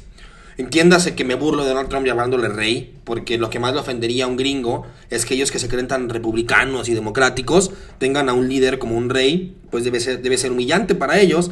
Así que el rey Donald Trump, primero, recibió a Carlos III y pues básicamente, pues entre cotorreo y payasadas, dijo lo siguiente, Carlos III a Donald Trump. Dijo: señor presidente, usted comentó recientemente que de no ser por Estados Unidos, los países europeos estarían hablando alemán. Esto porque según esto, Estados Unidos salvó a Europa de los alemanes nazis. Cosa que es mentira. Si alguien salvó a Europa de los nazis, no fue Estados Unidos, fue la Unión de Repúblicas Socialistas Soviéticas de Joseph Stalin. Y dice Carlos: permítame decirle con todo respeto que si no fuera por nosotros, los británicos, ustedes estarían hablando francés. Y todo el mundo se ríe. Ja, ja, ja. ¿Esto por qué? Porque Inglaterra apoyó la independencia gringa. Otra vez, no, disculpen. Los franceses siempre estuvieron apoyando a la ¿cómo se llama? Básicamente hubo un tema político ahí entre Francia e Inglaterra por las 13 colonias, ¿no? Luisiana era francesa y luego la recuperaron los ingleses, y en la guerra de secesión, la guerra de secesión gringa, estaban del lado del norte los ingleses y del lado del sur los franceses. Un tema ahí entre Francia e Inglaterra, lo cual fue muy divertido, ¿no? Donald Trump y la Casa Blanca celebró que no se mataron a 8 mujeres supuestamente rebeldes de Irán, pero resulta que estas 8 mujeres supuestamente que iban a matar y que no mataron porque iban a ir de cadena perpetua y no sé qué, resulta que eran mujeres falsas con perfiles con inteligencia artificial. De nuevo intentando hacer quedar a Irán como un régimen totalitario y machista, cuando en Estados Unidos pues no cantan mal las rancheras, ¿verdad? ¿De dónde vienen estos gurús del machismo más grande? Vienen de Estados Unidos. Y bueno, hablamos ya del elefante en la habitación. Hablaremos ya del elefante en la habitación, por favor. Hablaremos ya de lo que pasó el fin de semana pasado. Si me permiten, ustedes. Tú recuperas el control. Crea flujos Ay, de trabajo espera, cállate. 100% personalizable Ahí y se fácil. trabó. Ya. Bueno, hablaremos del elefante en la habitación. Hablaremos de que una vez más, en una cosa que se llama cena de corresponsales en Estados Unidos, que es una cena, los gringos son bien raros, es una cena que hacen los medios de comunicación gringa con la Casa Blanca, como para hacer una especie de reconocerse y de saludarse y de hablarse de frente los temas de medio de comunicación gringo con el gobierno gringo. Una cosa muy rara, yo no entiendo nada. Pero bueno, como yo no entiendo nada de esta cena de corresponsales, dejaré que alguien más inteligente que yo lo diga. En este caso es Pablo Iglesias, del canal La Base, que hablará de lo que pasó este fin de semana en la cena de corresponsales, que es que otra vez alguien intentó matar por enésima vez a Donald Trump. Adelante, Pablo, dinos qué hay que decir sobre esta cena. Aquí está la cena. Y se escucha un disparo afuera, y de inmediato llegan por el presidente Trump y lo evacúan a él junto con Melania. Empieza la musiquita de La Base. Venga, Pablo. Quemar un coche es un delito común. Quemar 100 coches es una acción política. Esta lección para estudiantes de políticas y de periodismo se le atribuye a Ulrike Meinhof, periodista, además de líder y fundadora de la Rote Armee Fraktion. La reflexión de esta malvada profesora alemana sirve para distinguir entre vandalismo y violencia política. ¿Qué fue el atentado contra Donald Trump? ¿Fue violencia política o fue una acción privada de un chalao? Veamos. El presunto chalao, Cole Allen, ingeniero y profesor de ciencias y tecnología en un centro de preparación para la universidad, ha dejado escrito un manifiesto del que solo se conocen algunos párrafos. Sin embargo, a esta hora todavía es imposible de encontrar el manifiesto completo en Internet. Al parecer, ningún medio de comunicación quiere que sus lectores y espectadores conozcan por qué esta persona se atrevió a jugarse la vida y la libertad para intentar matar a Trump y a otros miembros del gobierno de los Estados Unidos. El caso es que Cole Allen envió a sus familiares un manifiesto minutos antes de su acción y por lo que se sabe, allí identificaba como target a los miembros del gobierno de Donald Trump. Todo esto lo contó ayer The New York Post. El manifiesto, de poco más de 1000 palabras, explica las prioridades de la acción y señala a los altos cargos de la administración Trump como objetivos principales, con la única excepción del director del FBI. Pareciera que Allen estaría contra el gobierno, pero no necesariamente contra el Estado.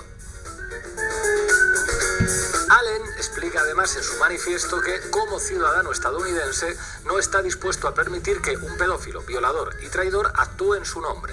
El manifiesto dedica también varios párrafos a rebatir las posibles objeciones que podría generar su atentado. Allen dice que aunque el cristianismo llama a poner la otra mejilla, solo se debe poner la otra mejilla cuando tú eres el oprimido. Yo no soy la persona violada en un campo de detención, dice Allen. Yo no soy el pescador ejecutado sin juicio. Yo no soy el chico del colegio tiroteado, ni tampoco el chico hambriento o la adolescente abusada por los criminales de este gobierno. Poner la otra mejilla cuando otra persona es la oprimida no es un comportamiento cristiano, es complicidad con los crímenes del opresor. Casi nada lo que está diciendo. Allen además también anticipa los argumentos de quien podría señalar que su acción sería inútil porque no acabaría con todos los opresores y responde con sencillez: hay que empezar por algún lado. Bueno, esto es lo que se sabe que escribió Allen, pero la cosa no quedó aquí. El caso es que Donald Trump concedió una entrevista a la CBS horas después del ataque y la periodista Norah O'Donnell le preguntó por el manifiesto. Trump, que no ha debido de leer No pienses en un elefante de George Lakoff, interrumpió a la periodista y le dijo: no soy un violador, no he violado a nadie, no soy un pedófilo, has leído una basura, deberías estar avergonzada, no deberías leer esta basura en un programa como este, eres una vergüenza. Bueno, esto es lo que le dijo Donald Trump en directo a la periodista de la CBS.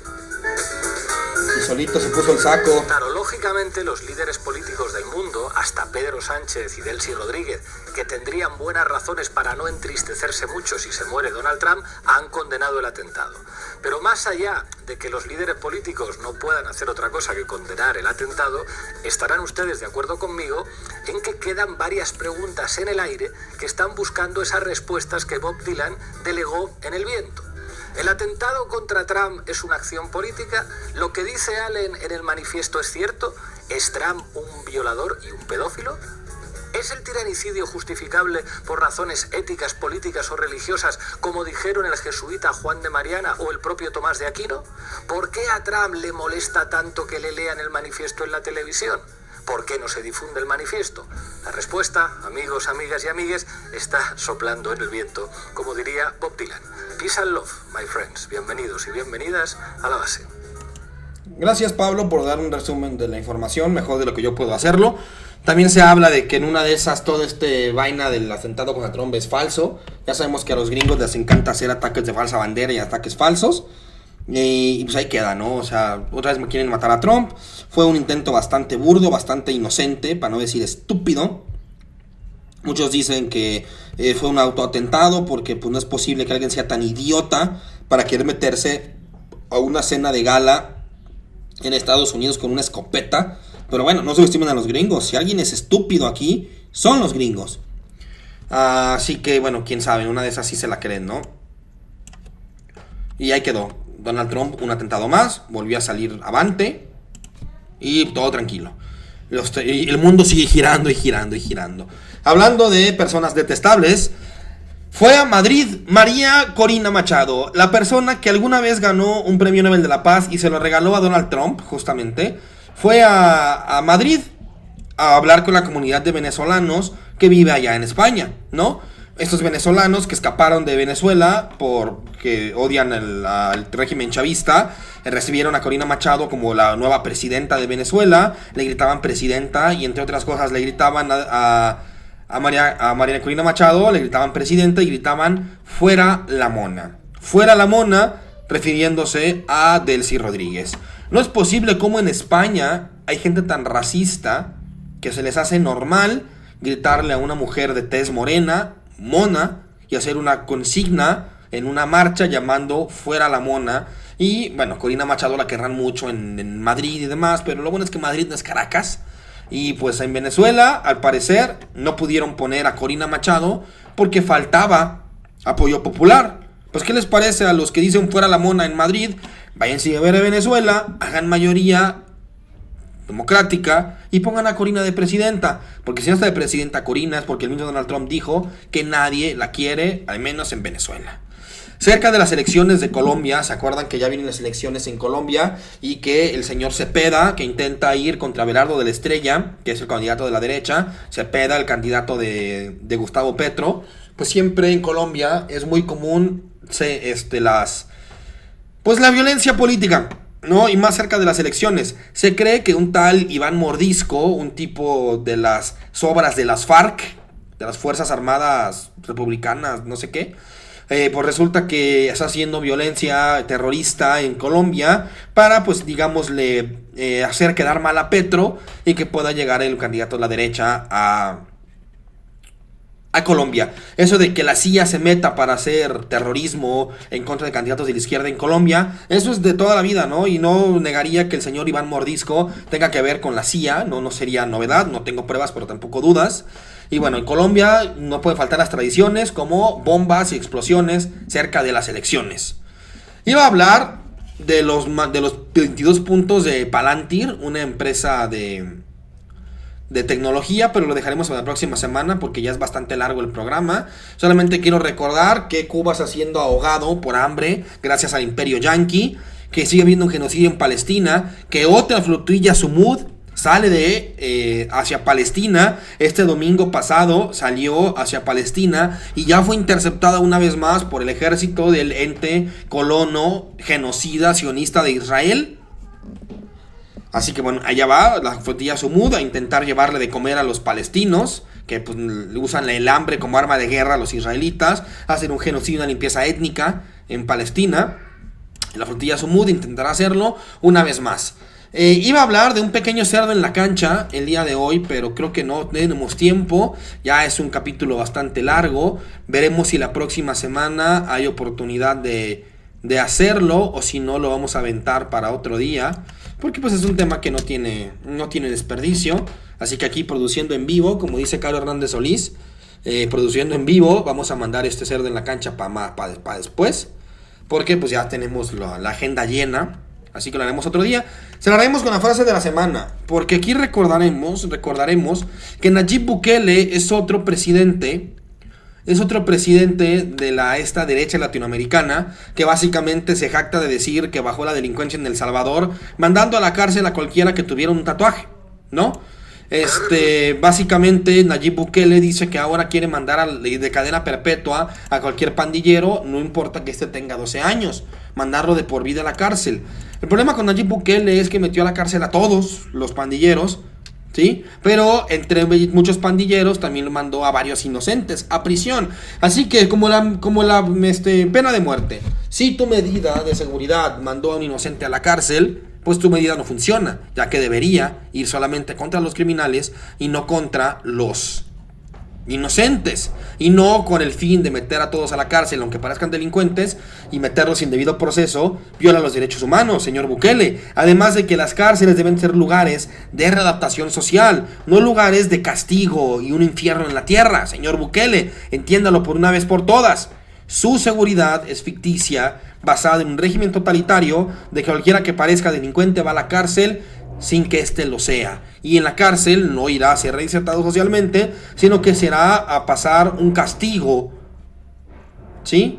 Y un lugar horrible en la tierra para que piense lo que hizo, aunque éste sea inocente. Cierro con esta frase de la semana, con este análisis que hace Badabun de los derechos humanos, ¿sí? Porque la Comunidad Internacional de la ONU ha hablado sobre los derechos humanos contra los criminales de Bukele. Obviamente aquí es la respuesta de Bukele hacia la ONU. Quiero que escuchen a Bukele desde la óptica de que, repito, hasta los criminales siguen siendo seres humanos. Las cárceles deben ser lugares de readaptación social y no de castigo, Sí, porque no es que sea el infierno, es un lugar para que los criminales vuelvan a la sociedad eventualmente. Y eso de meter a niños a la cárcel desde los 12 años en cadena perpetua, pues ya le falta poquito para probar la pena de muerte a este güey, para no estar manteniendo a las cárceles, ¿no? Que bueno, también es un negocio la cárcel, así que por una de esas no les conviene matarlos. Y sí, cualquiera que parezca criminal acababa en la cárcel de Bukele. Es un video un poco largo, pero hay que escucharlo y escucharlo con esta óptica, ya que todo esto lo dice Bukele y de verdad lo cree. Escuchemos la frase de la semana de Bukele para hacer una reflexión sobre el punitivismo y las cárceles de salvadoreñas como el infierno en la tierra. Adelante, Badabun. Me da repulsión, pero lo acepto. Los tienen. Yo lo que no entiendo es por qué siempre se enfocan en los derechos humanos de ellos, que los tienen. Porque aquí en El Salvador mataron cientos de miles de personas, mataron mujeres, niños.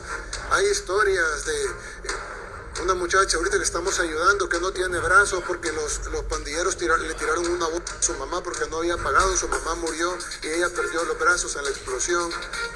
Una abuelita que le cortaron las manos porque no había pagado y ahora la señora no tiene manos y sigue trabajando para sacar su vida adelante y nadie dio por los derechos de ellos.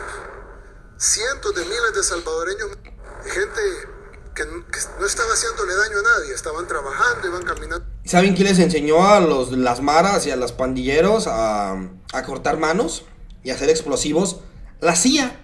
La CIA entrenaba a estos pandilleros de la M13 y la Mara Salvatrucha como contras al gobierno en su momento de izquierda de El Salvador y allanó el camino para que llegara a la derecha con Bukele, que Bukele sabemos que le encanta ser una mascota de los gringos, ¿no? Así que bueno, sí, una cosa es un pandillero, otra cosa es un super pandillero como los que hicieron la CIA. Adelante, Bukele, sigue hablando. Por la calle, de repente llegaron 3 delincuentes y quisieron dar hasta la muerte a una mujer. Y yo digo, ¿ellos tienen derechos humanos? Sí, sí los tienen. Pero ¿y la mujer? Y por esas 3 personas, ninguna organización de derechos humanos llegó y dijo, miren, ustedes deben de dejar de matar, nosotros vamos a intervenir o vamos a gastar nuestro... El problema es que sí, hay muchos pandilleros que hacen ese tipo de cosas horribles, Bukele, pero muchos de ellos que metiste a la cárcel son inocentes y los dejas encerrados con ellos. Ese es el problema, Bukele. Y no está tan fácil, la verdad. Los miles de millones de dólares que nos dan para funcionar, para tratar de evitar que esto pase, ¿no? Mientras eso está pasando, las organizaciones de derechos humanos callan. Ahí no dicen nada, pero no vaya a ser que venga el gobierno y agarre a esos 3 sujetos y los meta en la cárcel y están comiendo bien los niños y les están dando la medicina y no tiene colchón el pobrecito, hay que ponerle un colchón. Y lo peor es que estas personas que tienen derechos humanos, de acuerdo, y por eso reciben comida y atención médica, etcétera, pero de repente la gente viene y dice, mire, pero ¿y solo eso le va a dar de almuerzo? ¿Por qué tiene tan poca proteína? Yo digo, ¿sabe lo que come el salvadoreño normal? Un salvadoreño de escasos recursos. ¿Qué comerá él? Y a él le tenemos que decir, mire, señor, usted me va a pagar más impuestos para que los que mataron a su hija coman mejor. Otra cosa también, mi estimado Bukele, los impuestos salvadoreños van para recibir a los prisioneros de lujo de Donald Trump en tus cárceles, güey. Cárceles privatizadas, de la que saca rédito un empresario. Y aparte tienen apoyo estatal. O sea... El ejemplo de Bukele es una buena idea mal ejecutada, ¿no? Una decisión correcta, tomada por la razón equivocada, puede estar equivocada. Ese es el problema con Bukele. No, en teoría no está mal meter a la cárcel a todos los criminales y asesinos. No, quien quisiera que no. Pero hay cosas en la forma que no están por ahí bien hechas. Adelante, Bukele. Lo que está sucediendo es, todos los criminales tienen derechos humanos, pero ¿cuál debe ser la prioridad para el Estado? Los derechos humanos de la gente trabajadora, de la gente honrada, de la gente decente, de la gente que no mata, de la gente que no grita, o los derechos humanos de los pobres, de los asesinos. Entonces nosotros hemos priorizado los derechos humanos de la gente honrada. Y luego vemos, por supuesto, los derechos humanos de los asesinos. Todas esas denuncias que han hecho esas organizaciones, ¿les daría algún valor si ellos hubieran hecho denuncias antes? Nosotros sí trabajamos por los derechos humanos. Ustedes vieron la cárcel más dura que tenemos, que es el SECOT, que es la cárcel para las personas que han matado 10 o incluso más. Pero están invitados a conocer el resto de nuestro sistema penitenciario, donde tenemos programas de capacitación. Cada día que se trabaja son 2 días de la condena. El 70% de los presos en El Salvador van a salir libres en menos de una década. Y todos están en programas de reforma. si ustedes ven con buena actitud, contentos, están en las calles. Sí, y eso hay que dársela a Bukele entonces, sí tiene centros de adaptación social, pues sí, en una vez así, insisto, yo pongo frase de la semana, ahora sí que para poner a discutir, poner en duda las cosas, aquí no venimos a dar verdades, aquí venimos a poner preguntas, yo no vengo a defender a Bukele en lo más mínimo, cualquier presidente que esté de acuerdo con los gringos para mí no es mi amigo, pero bueno, hay que tener la capacidad crítica de decir, bueno, hay que ver qué más hay ahí, ¿no? Obviamente Bukele no va a vender pan frío, no va a vender pan frío Bukele, no va a decir que su cárcel es el infierno en la tierra. Y insisto, hay que ver cuántos de los que están en reos son verdaderamente inocentes y se les respetó el debido proceso. También hay que ver eso, ¿no? Pero bueno, yo aquí vengo a poner preguntas, no vengo a dar respuestas. Preparando escuelas, limpiando playas, construyendo los pupitres con los que estudian sus hijos. Porque cometieron delitos, son criminales también, pero no mataron, no violaron, sino que cometieron otros, tal vez se metieron a robar una casa, tal vez robaron un automóvil. Está mal y merecen ir a prisión, pero creemos en que se puede reformar. Ya alguien que mató 10, 20 personas, creemos que no se puede reformar. El sistema penitenciario salvadoreño no es el mejor del mundo, estoy seguro. No tenemos los recursos para que lo sea y no nos vamos a gastar el dinero a los hospitales de los niños en ellos. Está lejos de ser perfecto, es uno de los mejores de Latinoamérica.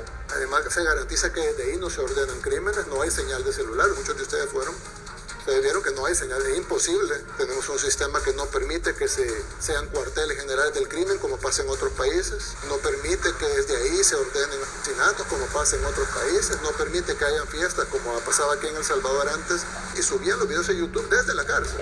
Y ahora pues eso no pasa. Creo que tenemos un buen sistema penitenciario, ha sido un pilar fundamental además para resolver el tema de delincuencia del país más inseguro del mundo, volvemos a lo mismo. Tal vez no haber vivido en el país más inseguro del mundo le da a uno más como un poco de amplitud para decir, bueno, tal vez no hay que hacer tanto, pero el nivel de enfermedad que había aquí, que fue el que curamos, y ahora somos un país mucho más seguro que cualquier otro país de Latinoamérica, es el nivel de medicina que tenemos que aplicar. Y lo hemos aplicado bien, tomando en cuenta, de nuevo, no como prioridad uno, pero sí como una realidad de los derechos humanos de los delincuentes. Los tienen y los estamos tomando en cuenta, pero por supuesto priorizando los derechos humanos de la gente honrada. Me da repulsión, pero...